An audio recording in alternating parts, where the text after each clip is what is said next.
All right, this is the Level Up Experience. It's Tuesday, July 20th. I'm live with Adam O. He's the U.S. Business Development Manager at Upstream Data Inc. You probably know him as at Denver Bitcoin. So, Adam, thanks for jumping on, man. How's it going? Hey, it's going well, man. I'm glad to get on early in the morning. Love doing live shows too. It's always fun to kind of Yeah, record it as it goes, right? yeah. You said you done a live show with John. You said. Yeah, I did a live show with John Vallis, and then BTC Sessions, right, is always live, and so always kind of fun to watch him produce it as it goes as well.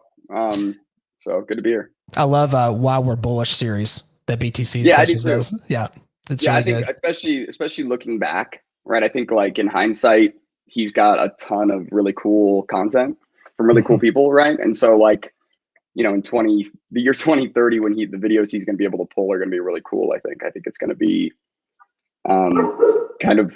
Oh, sorry, my dog hurts Oh, me no outside. worries. Hey, that's part of live. That's part of live. That's part of live, We right? get a lot of animals on live. Yeah. Part of doing it live. Sorry, no, but I think he's going to have like just a library that we're all going to pick from and clip from for our memes. So hey, you be nice, all right? Yeah, it's not a live show unless there's animals for sure. So no Yeah, worries, man. exactly. No worries. Well, hey, shout out to everybody. We're live, LinkedIn, YouTube, Twitter, Twitch, all the great places. I'm going to push for a lot of people to ask a lot of questions. We've got someone that can really dive really deep into Bitcoin mining and some of the false narratives around it that's been happening, especially over the last 3 to 4 months. It's interesting because a lot of those narratives have been around for a number of years, but they've resurfaced as kind of an NGU takes over, number go up. So all that's been really interesting last few months. But having Adam on, I think, is a great resource to kind of go through what he's doing over at Upstream, and he's got a number of different resources and articles too that I'm going to be linking throughout on your Medium channel, and we're going to learn more about Upstream too. So, but let's go through your background real quick. Talk a little bit about maybe yourself, how you got into Bitcoin mining, and then what you're doing over at Upstream. Yeah, I mean, I kind of came from I think an interesting side. I mean, I'd heard about Bitcoin pretty early on back in like 2014, 2015, I want to say, from a good buddy that tried to convince me to buy it, and I foolishly didn't listen to him. And this was somebody that I really respect, right? This was someone that, I even look up to and certainly respect their intellect and their insight. And so, I mean, it wasn't lost on me, but it wasn't until it wasn't until years later, beginning of 2018, that I was working in oil and gas, and I was doing production accounting for oil and gas companies. So I was actually going through and looking at their daily data capture for the month, their pumpers grease books, which are the little sheets that the pumpers make notes on every time that they visit the well, and taking all that data and pushing it into a software system, and then going through and building production reports for states. And so I was just kind of really firsthand experiencing on the upstream oil and gas side, the volumes that take place day to day in oil and gas. And one of those volumes is flare and vent and wasted volumes of gas. And so I was really familiar with the amount of gas that gets wasted. Like, well, what's a normal amount of natural gas waste in an oil and gas operation, right? Certainly I learned why certain energy, certain natural gas is considered economically stranded, meaning it's just not economic. There's no means by which to deliver it to a downstream market to get it to somebody to purchase for a profit. And so really what they're left to do with that gas is just burn it typically, because there's just no viable means to bring it to market. And so even just understanding what economically stranded natural gas was I think a really big part of, once then in early 2018, I got interested to read about Bitcoin mining, right? I'd seen the news articles that were talking about Bitcoin being a scam, because it was falling from 20,000, right? I mean, I don't know exactly when you came into Bitcoin, right? So, but for me, it was like, I never saw it at 20,000. I never saw it even at 10, really. When I started reading articles at the end of like January 2018, it was, the mining death spiral, the bubble had popped kind of articles. And so, to me, I was kind of curious as to learn, like, hey, how does this scam work? Right? Because I was kind of convinced it was a scam, right? I mean, it was down like 70% or something. The news was telling me it was a scam. So, Yeah, the fiat news, right? That's what they say. Right. Fiat news. Yeah, exactly. I had some fiat news that are like, I mean, I didn't really trust the news regardless, but I mean, at the same time, it was like, the evidence was there. And so I figured like, hey, in order to figure out how this scam works, I should figure out how it's produced. Mm-hmm. And that's when I dove into mining. And I mean, that was like a weird rabbit hole to try to go learn about that. But once I understood the basic principle behind, I guess, why Satoshi Nakamoto used proof of work consensus and cryptography, is once I understood how thermodynamic law relates to computer science and relates to the efficiency of computational work, that's when it all made sense to me. That's when I realized that this wasn't a rigged game. It was a competitive market. It was an open and competitive energy consumption market, that nobody could manipulate, right? Because nobody can manipulate thermodynamic law.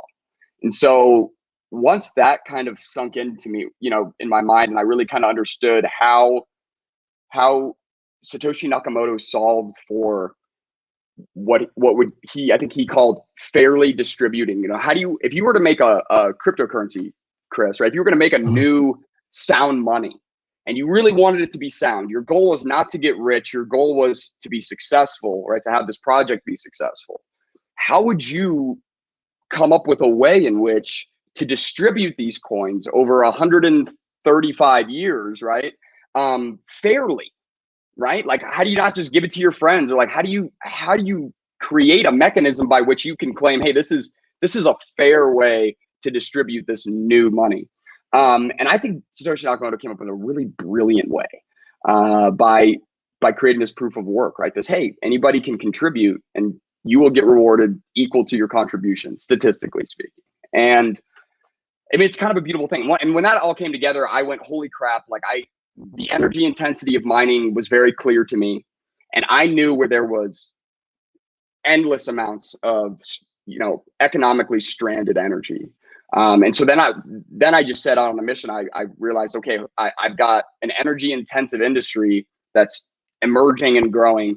And I know where, like, I personally know where there is incredible amounts of energy that's being wasted, has no home.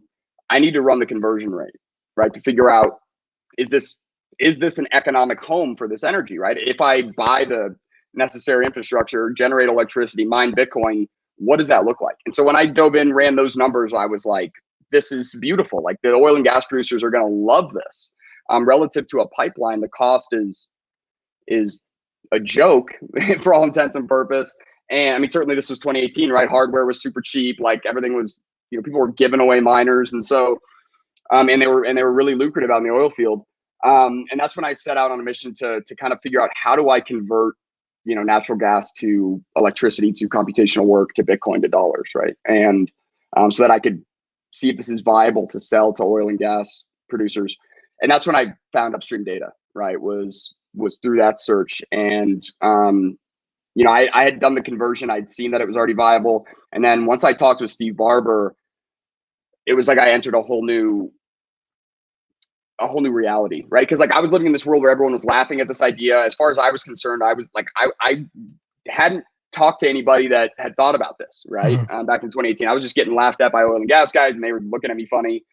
But then I talked to Steve, and he was like already, like thinking about it, building for it. He had thought through so many things that I hadn't even considered. Plus, he was a petroleum engineer, where I was an upstream production accountant, right? Like, he had an Mm-hmm. understanding of oil and gas that I wasn't even close to yet. And so, I saw the opportunity of, like, hey, rather than try to go build this myself and compete with this guy, which, like, I wouldn't want to compete with Steve Barber, right? He'd be really tough to compete with. I'd have to outspend him. That's the only way I think I'm going to beat him, is I'm going to have to raise more money and outspend him. But I was like, I'm either going to have to compete with this guy, or I'll just use him as a supplier, and I'll go try to find an oil and gas producer that has some gas that I could buy.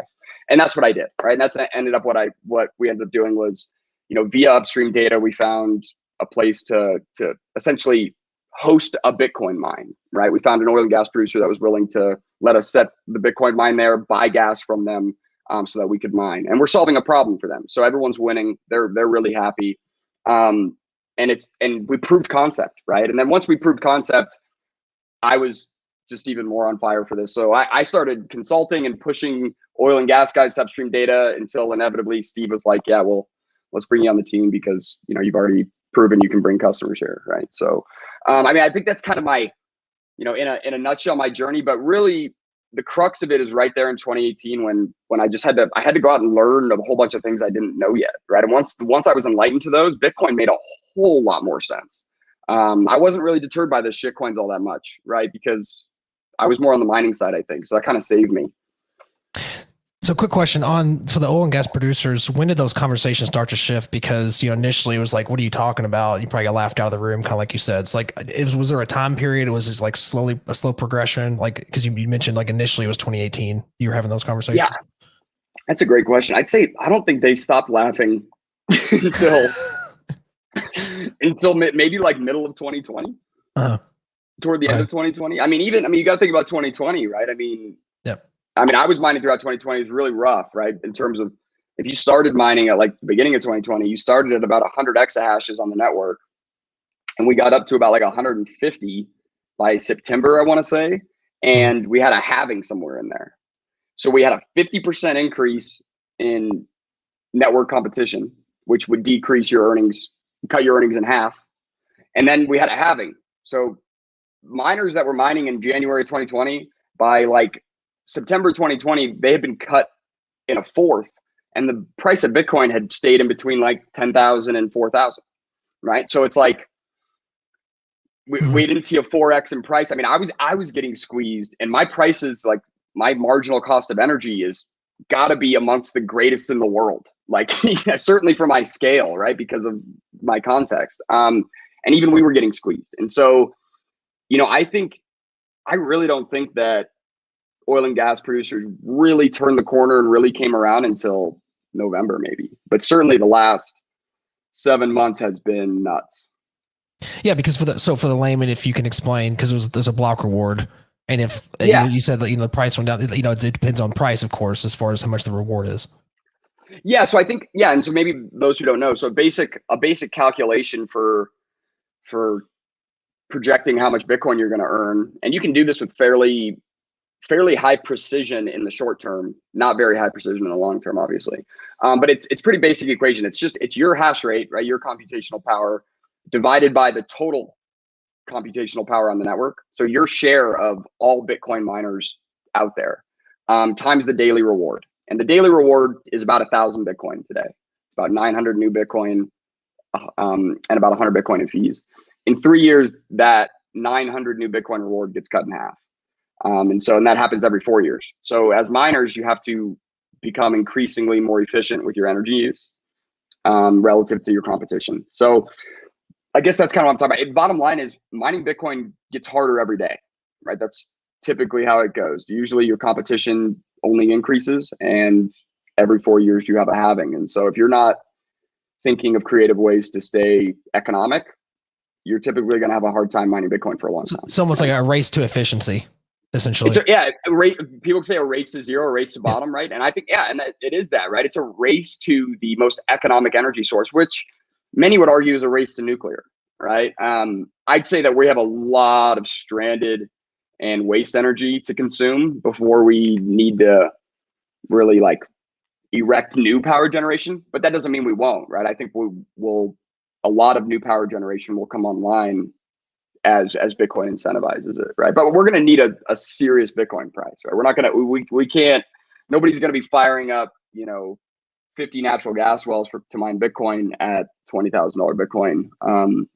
Not at least in this epoch, right? We're going to need a serious Bitcoin price because of how much wasted energy there is. If there's going to be a significant percentage of the energy we waste to get used for mining Bitcoin, it's going to need to be really, really attractive to mine Bitcoin, right? We're going to need because there's not very, like I said, only 1,000 a day. I mean, the amount of energy that gets wasted every day is way beyond the value of 1,000 Bitcoin. It's way beyond the value of $30 million or $30 million, I guess is what that is. So $30 million a day, a lot more than $30 million a day of energy gets wasted. And so, I think we're early. Part of being in mining, maybe because the hardware side of this industry, I think, is a lot more immature than than the financialization side, right? The exchanges and the block fies and all that.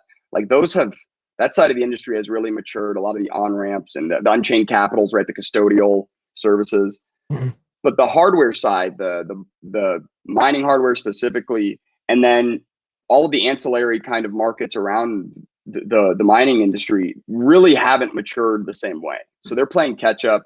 Mainly, I mean, I think if they're just like not as there's certainly a higher barrier to entry on that side of the industry, right? I mean, to manufacture semiconductors is not an easy feat. But beyond that, I think there's just the mining side of the industry just hasn't really been sexy. Like honestly, from 2009, from the Genesis block until like December of 2020 or 2020, mining wasn't sexy. I mean, I was out on Twitter 2018 and 19, like just yelling into the sky about mining, and nobody was really interested in the topic or the conversation. I think a few things have happened in the last 6 months that have really kind of made Bitcoin sexier. One, the price went crazy, right? And everybody thinks about mining when price goes crazy because it's like, wow, those guys must be killing it.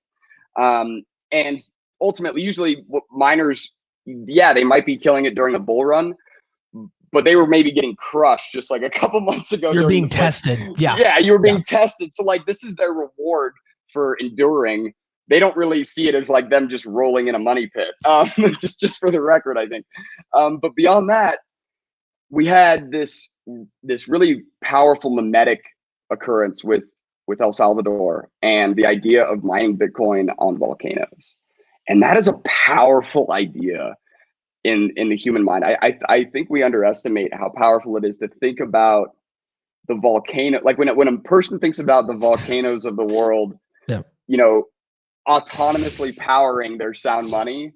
I mean, that's a powerful thought. That gets people fired up and thinking about a lot of different things. And I think it makes them more open-minded to this part of the industry they thought wasn't that sexy, because now we got volcanoes. Past the volcano memes, everybody, I know, right, all the Bitcoiners over the volcano memes, but it's like legit. Yeah. Right. No, but it's like legitimately, there's something about just that idea that I think is really powerful, and gets people to pick up the phone, gets people to open their computer up and start researching something they didn't understand, rather than, allowing their own bias to tell them that it's stupid. They maybe go, let me check my own bias and maybe I missed something, because volcanoes, like, it's like this, it's this seeded doubt that, hey, maybe this is sexier than you thought. And I think now all of a sudden it's like the coolest thing ever, right? And I think Compass mining is really cool. They've given a bunch of the plebs an opportunity to get a machine and have a house for it, without having to buy 50 or something of them. And I think Bitcoin mining is kind of, we're like, we just got done with the top of the first inning, and like everybody finally is like waking up, and this is like our first at bat, and we're excited about playing the game finally. Because it's been kind of rough up to this point. Yeah, so I want to shift a little bit.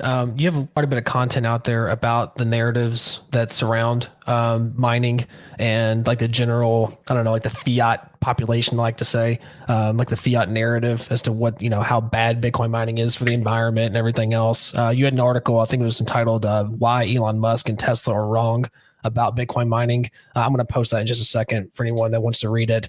But just talk about that a little bit. Obviously, that's been several months ago.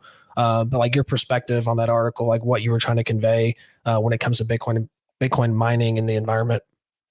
Yeah, so I mean, this is kind of a grander issue, but I wanted to just kind of throw a spear right through the visor, if you will, of Elon Musk and Tesla's statement about 30 days ago, when they announced that they were no longer going to be accepting Bitcoin for car purchases because of the carbon footprint of a Bitcoin transaction, I think was their kind of conclusion, or I guess their reasoning. And the overarching issue here is that the mainstream has created this narrative that carbon dioxide emissions are like a direct one-to-one relationship with environmental impact, right? And that's the nonsensical, arbitrary conclusion or measurement that I wanted to challenge. And the way I challenged that in that article was, Elon Musk equates Bitcoin's environmental impact from its carbon dioxide output, right? Which he calculates from the hash rate, right? So it's like they take the hash rate and they're like, okay, well, the average machine is this efficient. We could say the average machine deployed is this efficient. So all the machines on the network are using this much energy, this much electricity, which emits on average this much carbon. And that's just a really sophomoric and imprecise way to measure Bitcoin's environmental impact. And I just highlighted that in that article by pointing out, hey, did you take into consideration the Bitcoin mines that upstream data, right? That Steve Barber, Ryan Dutton, and I, that we've deployed out to North America, because they're actually mitigating methane emissions, right? Where the result of putting a Bitcoin mine on a flare gas or a vent gas source in the oil field is you're mitigating methane emissions. And in turn, you're internally combusting that methane, and your exhaust from that is carbon dioxide and water, right? But the environmental benefit from taking methane, CH4, that would have been vented into the atmosphere, and internally combusting it to then create carbon dioxide and water vapor. I mean, an incredible environmental benefit, or certainly an air emissions reduction that is unbelievably efficient, right? Like per dollar invested, the air emissions reduction by mining Bitcoin in the oil field is incredible. I mean, it dwarfs and shatters all other mainstream initiatives.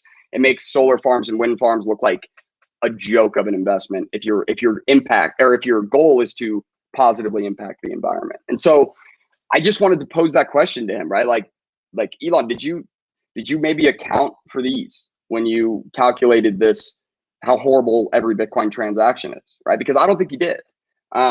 Because I think that if you looked closer, if you looked at the kind of the nuance of where Bitcoin miners are installed and really where they're going to gravitate to, they're going to integrate within the energy stack to places where there's loss, because that's the places where they find the best home, right? Where they're the most profitable and have the highest utility. So we're all incentivized to go out and capture waste and capture stranded energy sources and use the most economic energy. Bitcoin's not the problem, right? Is the thesis there. The problem is a lot of other things, but not Bitcoin, right? I think is my point there.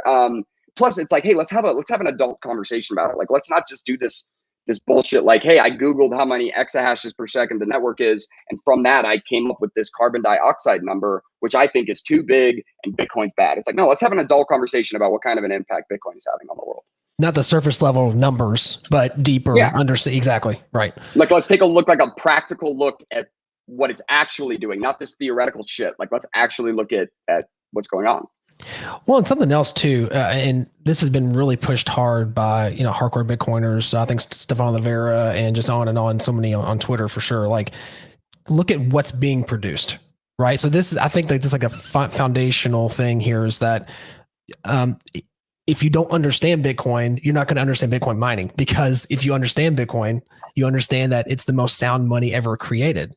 So if the process in which you're making the most sound money ever created in human history, is it worth it? Right. So I think and not everybody has that understanding or believes that, so they can run with whatever narrative they want. But I think once you have a foundational understanding of what Bitcoin is as far as sound money, like the Austrian side of things, I think it gives you a better way of translating what's happening. Does that make any sense? No, it does. And what it really brings down to is, like, John Vallis made a great point about this, right? He and I talked about how, ultimately, what is the tool that provides the most value and utility to society, to the pushing of human flourishment. Mm-hmm.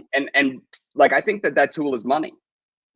Money is likely the most powerful tool for human flourishing, considering that it allows us to organize, and it gives us an incentive, right? It gives us this liquid item that can be traded for any other good that represents every other good in the economy. We're driven to accumulate that because we want to be able to have goods and services from the economy, right?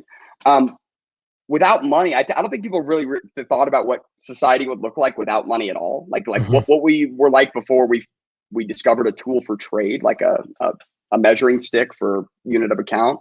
But it's like we're cavemen and we're like ultra uncivilized, right? I mean, it's like it's the ultimate regression would be to return to a money that loses um, all ability to precisely measure value, right? Which is kind of where we're at, right? Which is kind of where we're at with this fiat currency. Its ability to, or it's the way in which its value progresses through time is a disaster and arbitrary, in fact. And so, with you're right. Once you understand Bitcoin, if you understand that Bitcoin is an incredibly useful tool for humanity beyond the ways in which it empowers individuals to be sovereign, right, and empowers individuals to protect themselves against central banks. Beyond that, the utility it provides is massive. And so you're right. Like I think the environmental impact to human benefit ratio, Bitcoin is the most efficient of that ratio. And I think that really the money within an economy should be the thing that has the greatest return for the work put in, because it represents all goods in an economy, right? So it ought to be the most efficient good that we use resources to produce, and it is, right? I mean, if you look at Blockbane does a great analysis on this. Talks about rather than like what other people talk about, the carbon dioxide emissions per transaction. Blockbane looks at the dollar value per like carbon dioxide unit transacted and the dollar value per energy unit per kilojoule. And Bitcoin is ridiculously efficient. I mean, it makes central banking look like an utter sham, right? When you actually understand what the numbers are telling you, how inefficient other production of money is, Bitcoin crushes it. Yeah, and when you I don't have a link to. I need to get a link to some of these things, but when you overlay just the fiat system and how much energy is just destroyed, in the Oh, old system, right? And like you overlay on top of that, like there's some really good threads out there that I wish I had some links to. I'll try to grab that and throw it in the chat after the fact, and then just overlay it. You have to look at people's narratives and where they're pulling from and what they're saying, and tangibly look at that, yeah. because I think it's very easy to pull here and there and say, oh, what's bad for the environment? But then at the same time, you don't overlay it with everything else, in the fiat system. But Well, right. And it's weird though. The mainstream world has won the battle. It feels like that they've convinced the world that carbon dioxide is destroying the world, right? They've convinced the world that CO2 is going to be the death of us all, which is a scary thing to consider, because that means that every breath I take brings us closer to extinction, right? Because I'm exhaling carbon dioxide every second. And every kid you bring into the world brings us all closer to extinction. I mean, it's a really daunting doomsday. It's a fucked up world when you think about it the way they do. I don't buy into that, right? I consider myself an environmentalist, but I don't consider myself a consumption or production minimalist, which I think a lot of the kind of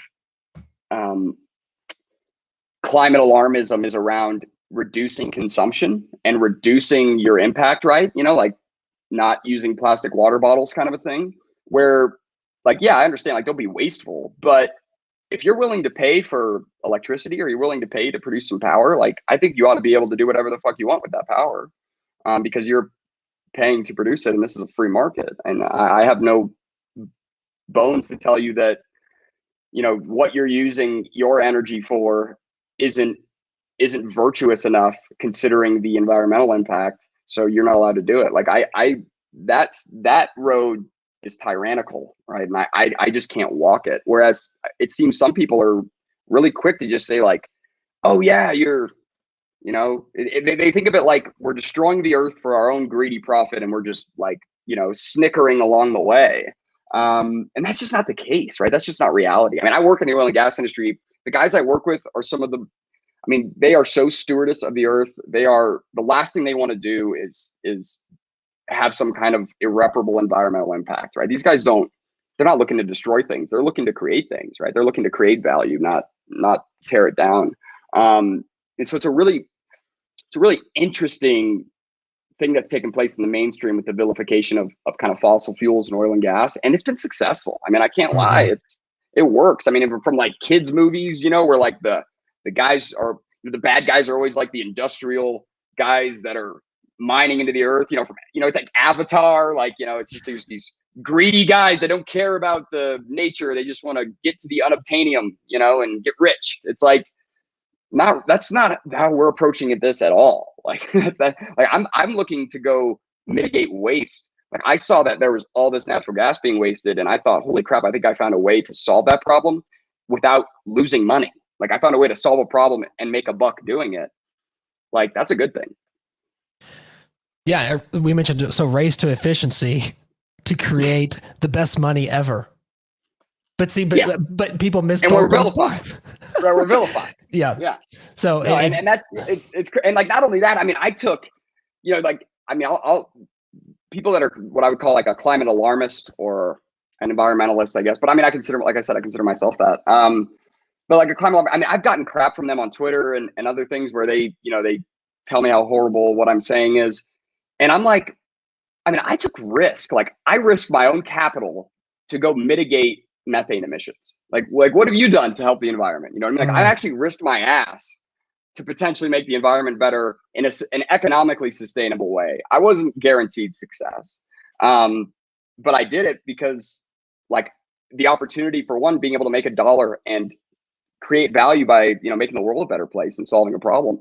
I'm all about it, right? So like to be vilified for that it was something I never expected, right? For environmentalists to like look at me as the bad guy when I'm like, whoa, like I'm not trying to hurt anybody, Yeah, actually, this leads up to something else I want to ask you. I heard you talking on another podcast about purpose, and how you found like a different purpose with Bitcoin and what you've done the last couple of years, and like how you would rather put your time and effort into what you're doing now than a job that you hate. Like you went through that. I thought that was really, really cool conversation. So I mean, this overlays because people bring this up a lot. Bitcoin's more than just an asset that people hold or whatever. There's a very important, deep philosophical meaning behind it. Once you go through like the understanding progression, can you talk about that a little bit about like, meaning and purpose? It's a good topic, right? And it's something that I'm even still thinking through myself, right? Because I'm living it, right? And so it's not all in hindsight by any means. It's happening currently, but something that I did notice with once I had kind of a proficient understanding of Bitcoin, and it started to impact, right, my time preference, right? You start to see the value of saving, right? You start to see kind of the potential of saving, I guess. And it makes you value your time a little bit differently. For me, at least, it certainly made me value my time more. I think there's a couple of really, really powerfully driving forces and compulsions when you begin to value your time. Okay. And they usually end up resulting in like negative externalities in your life. And the first one is that you hate spending time on things you don't like. Like you hate it way more than you hated it back when you hated it, right? Like working towards something that I'm not really passionate about is much more difficult for me because I'm expending time on something I'm not. I get almost no return from, right? I don't get any excitement. I don't feel like I'm learning or growing. It's like the idea of professionally and personally not improving myself is much more painful, right? And so like one thing that happened to me is like in 2018, I just one day went in my job, I just quit. Like I literally just quit. I didn't have any specific reason, any specific grievance. I couldn't not focus on what I wanted to focus on anymore. Like I couldn't stand the opportunity cost of my time anymore. I literally like sat down at my desk one day and like just typed up the resignation letter, walked it over, cleaned up my desk. I had no plan that morning to quit. So and then I just realized like, and I was kind of in a position like, oh crap, like what did I just do?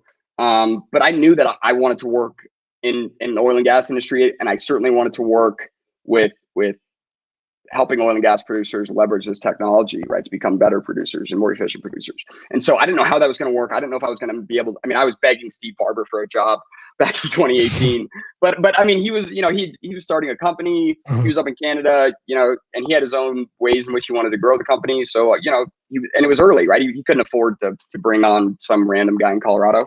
So like, I was like, how do I penetrate this industry? I'm just going to go and become like incredibly proficient at the economics and the investment side of it. And then I'm going to do consulting for oil and gas companies and see where it goes from there. Right. I'll start. And then what happened was when I started doing consulting, right, I pushed guys to Upstream Data because that's who I knew, and then got myself a job there. Right. But all of that on a day-to-day basis only happened because I'd consciously gotten to this place where I'm like, this is what I think is important and what I'm passionate about. And I'm going to work on it, like no matter what anybody tells me or whether or not I'm even able to like monetize this. Like I'm going to burn all my savings and everything I've ever earned just trying to keep myself alive while I go do what I want to do until it works out. And if I fail, then I'll go get a job I hate once I have to. But I'm not getting a job I hate until I absolutely have to. And I was able to hold out long enough, right? But like that, I mean, my parents thought I was insane. I mean, totally insane. My plan of just becoming really proficient in an industry and then to attempt consulting, to then attempt to break into this industry and provide value for a company. Like my parents did not see that as a viable career path of any sort, Sure. right? And people thought I had gone crazy off my mind. Like, are you on drugs? And I was just like, no, I'm just tired of not doing what I want to do anymore, And so, yeah, man, it's given me a profound level of direction, put it that way, right? Like it gave me a real clear compass of, where I want to build in the world. And I want to build out in the oil field for Bitcoin, right? Like that's where I find, I don't know, the most fulfillment, right? That's what's awesome about the Bitcoin space is like the passion and people, I mean, life altering decisions that they make so that they can make an impact by working on Bitcoin. And you hear it over and over on podcast after podcast. If you listen to any kind of content around, that's what's, so I think it's one of the, I mean, there's so many things you have to understand, but I mean, that's one of the things that pulled me in, years ago to learn more about it. It's just like, man, these people, I mean, some of the smartest people in the world are ultra passionate about something that I've never seen other people be as passionate about.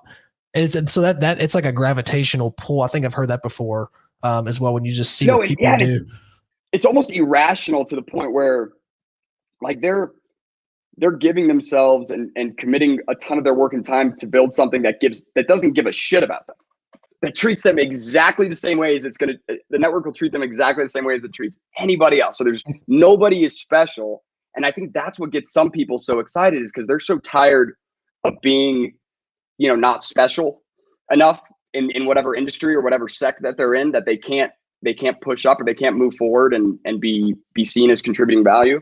Whereas Bitcoin, the playing field is so level, nobody gets treated special. Not even Michael Saylor and Elon Musk. Even when they get together in the same room and start a council, Bitcoin doesn't give a shit, right? It no matter how powerful you are, Bitcoin will make you feel powerless because it humbles even the guys with the money printer.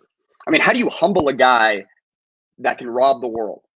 Right? I mean, how do you humble the guy that has his hand on the button of the US money printer? I mean, you can't humble that guy unless you show him how powerless and how obsolete he could be. And that's what Bitcoin does. Yeah. And then back to what we've said before, I mean, that's mining. So Bitcoin mining is part of the ecosystem that's creating this sound money that creates this ecosystem for people to be passionate about. I don't know. I get pretty up in the air. Heart rate goes up when we talk about this stuff too. No, me too. And I'm passionate about individual freedoms, man. I think every tool that an individual can leverage to empower themselves and make it so that they don't have to rely on anybody else to take care of their own is an amazing and a beautiful thing, right? Mm-hmm. And that's why I was really drawn to Bitcoin, right? Drawn to Bitcoin the same way I'm drawn to talk about the importance of like kind of like the Second Amendment or being able to defend yourself or have a weapon, because again, that's the same thing. It's just a tool for you to be able to defend yourself. Bitcoin is no different. It's a non-violent tool to defend yourself, right? A monetary defense. But it's of equal, if not of more importance than even, right, the physical defense, because in the world today, people are not robbed the way they used to be, right? People are now robbed of the truth, and they're robbed of their time, gradually over decades, to where they don't even feel it. And by the time they realize it, their time's already fucking gone, right? Yeah. And there's nothing they can do about it. And the tangible example of that is obviously 30% of the money supply being printed in the US in 1 year. 30%. Yeah, I mean, what about, I mean, Social Security is like the embodiment of the United States hypocrisy. I mean, the unfunded Social Security liabilities I'm never going to see Social Security. I mean, what a joke. Like every dollar I've paid into Social Security in my life, I will never see that. They're never going to have the dollars to cover it. And yet here we are, and they still just keep robbing us because they kick the can down the road, because this is really a game about time. See, when you have the ability to kick the can down the road, when you can even do that, when you can just postpone your inefficiencies, you can rob the world, because by the time that we realize we've just been kicking the can down the road, it's already been kicked, right? The time's gone. It cannot be, there's no way to seek mediation for time theft. And that's, and central planners leverage that reality to have mass kind of control over an economy, to try to keep prices, what they would call, at stable trajectories. But they fail time and time again. History is riddled with examples of them failing. I mean, it was only 10 years ago we had that, the entire real estate market was bastardized by every single person participating in it, governments included. And so Bitcoin, I mean, the world needs Bitcoin. The world needs an immutable money that cannot be bastardized. And the monetary schedule can't be ripped apart by somebody, because I mean, think about it. Like, if we had the ability to change Bitcoin mining rewards, like if there was something in the code that allowed us all to get together and like, on a whim, because of an emergency situation, like increase the block reward or something, trust me, we would have done it when Yeah. COVID happened, right? Like, we would have screwed up Bitcoin had we the opportunity to. Had we even the option, we would have definitely opted in to screw it up, because that's what people do. The fact that we can't with Bitcoin is the thing that's going to allow it to last. I've got a call here at 9. Yeah, I've got to hop off. Yeah, but this has been awesome, Chris. I really appreciate this, man. This is a great way to start off a Tuesday. Yeah, so I appreciate you jumping on, man. I've already posted the links. I'm going to pin those to the top. I lose track of time a lot of times we have conversations. Do me too. You know what I'm saying? So I want to be judicious of your time. So I appreciate you jumping on. I'm going to put all the links and everything in the description if you're watching on YouTube. Adam, I really appreciate just your thoughts and feedback. I'm going to make sure to check him out on Twitter. It's at Denver Bitcoin. I'm going to put your Medium links here as well, and then feel free to share this on LinkedIn and other platforms. So yeah, we'll do, man. I'll go share this around, and thanks a lot to you. Happy to be on this podcast, Level Up Experience podcast. I've listened to a few of these, man. You always have great questions. Sometimes I have a question and you literally say it right as I think about it. So I'll try, man. Always appreciate it, and good to be on here. Yeah, definitely check out Upstream Data. And one other thing I would say to check out is CoinBeast. We're doing some cool Bitcoin educational stuff over there. I meet with people one-on-one to talk to them about Bitcoin mining. It's just a Bitcoin education platform. So if people want to check me out on there, they can meet up with me there too. So it's CoinBeast. CoinBeast. Yeah, coinbeast.com. Yeah, like a beast in the night. So yeah, I think CoinBeast they have a really cool mission, right? They're looking to propel adoption through education, and so they asked me if I'd help with mining side, and I've had awesome conversations with people in Bitcoin that were just curious about mining, thinking about investing in the process. And gosh, I mean, those have been like some of the best conversations. I almost wish I could record them and like publish them, right? But certainly connect with me on there. I love talking with people. So if you want to connect, I'm certainly open to it.